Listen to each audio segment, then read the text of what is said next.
wanted to take you behind the scenes just to see the process in setting up everything, touching on the different challenges that I had, all that good stuff. So very recently I shot a video with the Cottage Cakery, and this was kind of an experimental project for myself. You know, I'm working on building my portfolio at the moment as I'm kind of starting my business. Really just starting it back up. So I need a new portfolio, something that's a little more recent. I shot stuff when I was back in Birmingham, but that was like 5 years ago. And my particular taste and style and all of that has you know, far exceeded what I've been doing before. So with this video, it's a fairly simple concept. Just really interviewing Ellen Colwell and her sort of bakery business. We only shot in 2 locations. I kind of had to work around her time spent at her sort of commercial kitchen while she was actually getting a product made. So I didn't have a whole lot of wiggle room.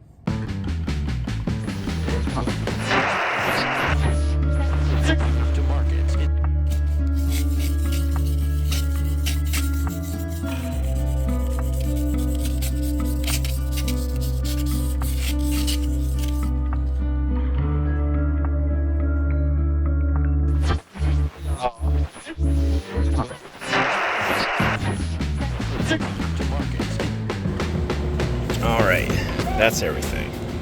This is all the stuff I had to pack. Got the light, all my camera, lenses, monitor, and some batteries. I have some extra stuff here. I have more cables and the extra lights here. I have my stands, the 2 light stands that I needed, as well as the backdrop stands. I have my softbox, the umbrella, really old. I had this just in case, but did not need it today. I have the backdrop poles that I needed, tripods, sandbags, and that's pretty much, that's it.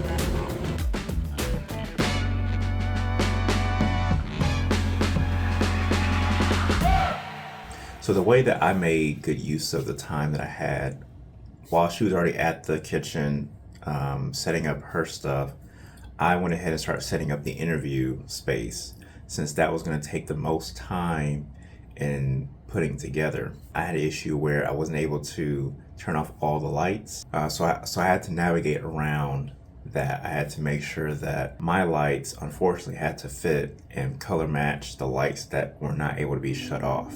Now I at least had a partial solution to this issue. I was able to I brought my backdrop set up.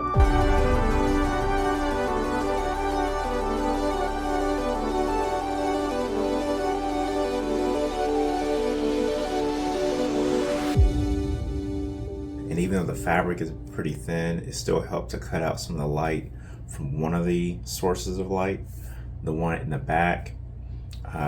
I was pretty much just gonna have to work with it, use it as a sort of fill light, a backlight for my subject. One thing that I'm learning is how to make a space your own, how to modify it so it works for you. That sofa was like way close to the wall. It was gonna make it for a very flat image. I have my monitor here, and this unfortunately is my backup camera, my secondary camera. The camera you're looking at, my main camera that was set up right here. Got the main. We got our key light, and we have our accent lights, which are the Vijum LED lights, bicolor. So I use that just to kind of fill the space back here, like kind of bring this tree out and separate the subject from the wall.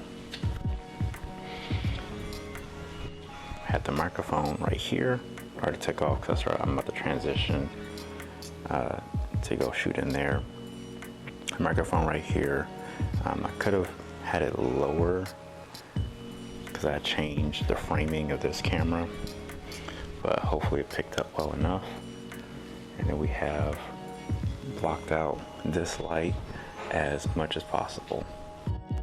One issue I came across, I set up everything before I had her come in, and I actually had her come in as part of like a sort of a behind the scenes shot that's in the video, but I missed the opportunity to kind of test everything with her. So I'm going to touch on that after talking about the cameras. All right, so to go ahead and start talking about first the equipment that I used. I'll start off with the camera because this was the biggest, I won't say the biggest, it's one of the big issues that I had when trying to pretty much get what I needed. So I still am rocking the Canon SL1, the Rebel SL1. It's a decent video camera. It used to be, and you know, the standards from like 10 years ago.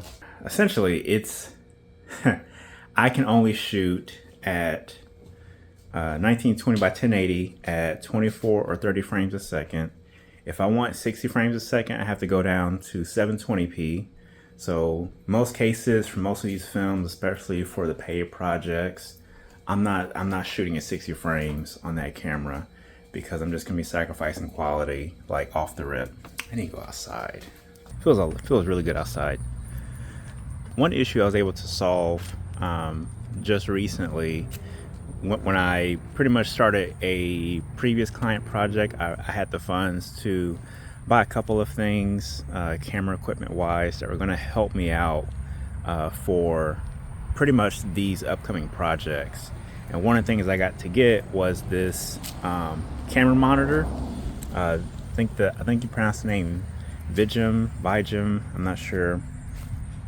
And it was relatively affordable. It was just over $100. It doesn't have a ton of features, but it pretty much has exactly what I need to start off with. For one, just having a monitor that I can move around. With that SL1 being like the first version of it, it is like the cheapest version of that line of cameras. So there's no flip screen. That screen ain't going nowhere. And I needed to be able to see my screen while not looking directly at the back of the camera. And it also gave me focus peaking.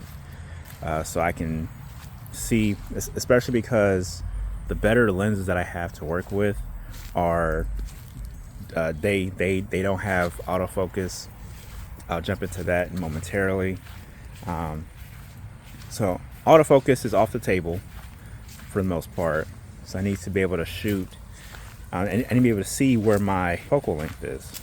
You know, it's kind of funny being outside talking about camera equipment stuff. Feels like I'm in the wrong setting, but it feels good outside. And I need the fresh air while I'm on break. The lenses that I had to work with, I have my trusty dusty nifty 50 Canon 50mm. I have a Rokinon 85mm cinema lens. It was a gift that I got several years ago. It's the only cinema lens that I have, and unfortunately the challenge I come across with that is I have a crop sensor camera, but I have a full frame lens. So it's already 85mm. So 85 on a crop sensor lens, which crops at like 1.5 times.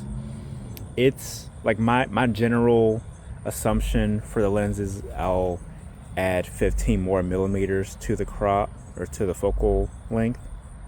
So it's pretty much 100mm lens on that SL1. And I do bring a 10 to 12mm lens, which quality wise is just as okay as a stock lens, same build and everything. But it's a wide angle. It is, and it's for a crop sensor, so it's actual 10mm. So I use that for some of the establishing shots, just to give variety to the film. So what I would have wanted to have done is plug up headphones to my recorder and actually hear her talk, have her like say her name or something, have her say some kind of sentence, so I can see how well it picks it up. Because what I could have done is have increased the intensity or the reception on that mic. Because when she started talking, it wasn't quite that loud. I had the mic a little far away, and if I was able to cut in a little closer with my B cam, which was technically my A cam, my SO1 with the I'll see what lens I use in a later shot. Yes, I think I used my 50 mil for the B cam shot, and I had it framed a little further out, and I wish I cropped in a little more once I got her situated. I gave it more room than necessary because I wasn't going to be the one manning the camera. It was just going to be steady. So I wanted to make sure that she wasn't going to fall out of frame. However, if I had cropped in a little more, I still would have been fine because she didn't move too much, and I had plenty of other footage to work with. So her falling out of frame wouldn't have been that detrimental because I didn't use that B cam shot that often throughout the video. That would have also allowed me to bring that boom mic a little further down so that it's a little closer to the subject. I brought it as high up and as far out as possible, just to make sure it wasn't falling into frame. Realistically, I would have had more wiggle room to get it closer so that it's not straining as hard to pick up her voice.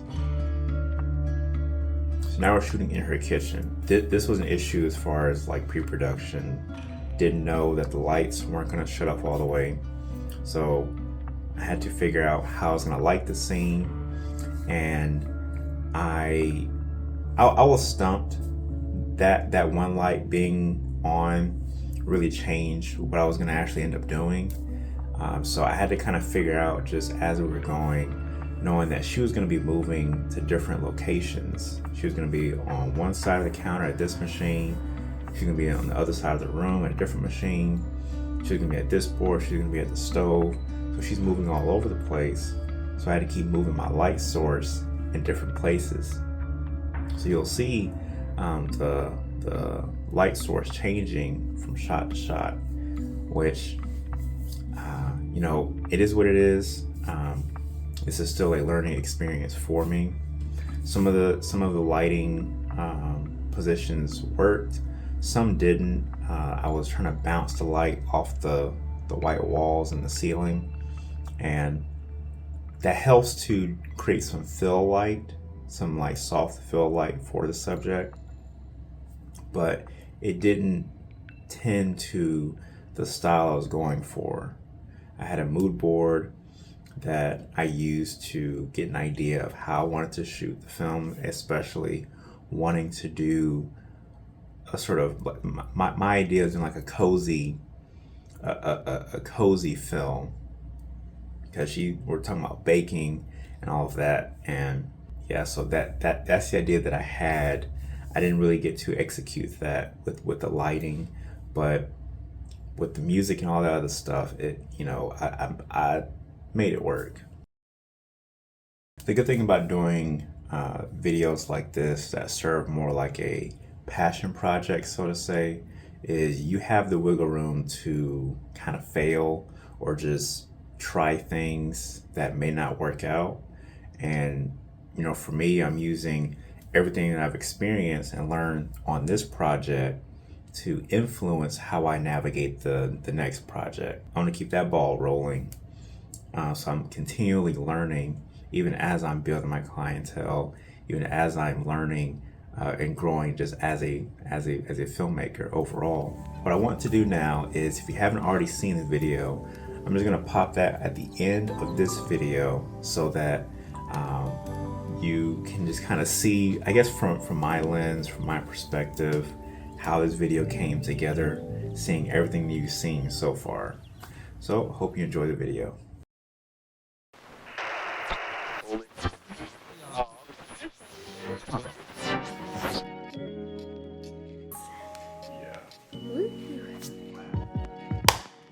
I've been baking under cottage law out of my home, for years. I've been baking since I was a teenager. There's just something about creating. It's like creating art with food, and I love it.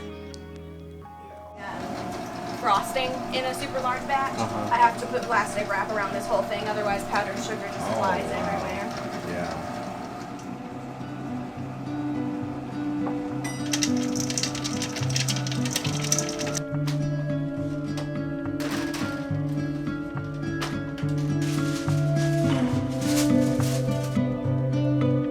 I've always had people, you know, with baking being just a passion, like a side thing. I would do it for fun. I would do it for events or for anybody who asked me to make a cake.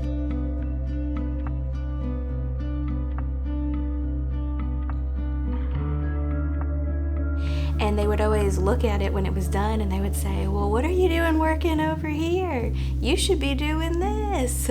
And I would always be like, yeah, that's what I want to do. And so one day it just sort of clicked and it was like, if this is what you enjoy doing, why not go for it?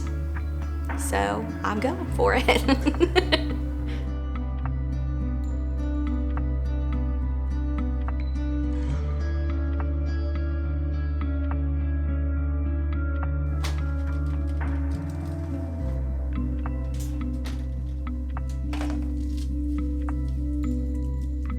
A lot of bakers will get up at like 4 o'clock in the morning and super early and get their baking done, and I will not sacrifice my sleep time in the morning. It's like when you think of bakers, you think they're getting up at 4 a.m. and they're coming in and they're baking all of this stuff, and I'm like, not me. I will be sleeping in. But other than that, like spending time with my family, I have some nieces and nephews. When I knew that I was gonna be doing something with them, and I actually did get up at 4 a.m. one time. And I did come up here and get all of my baking done because I knew I was gonna be spending time with them and I didn't wanna miss out on that, so. Since I started this business, I have been meeting so many people, and I was always a really shy person in my little box. And since I have opened up and set this goal for myself, I'm gonna do this, I have met so many new people and just had full-on conversations. It's a lot different from like who I used to be because I was always so shy, but I would measure success by just, you know, getting my name out there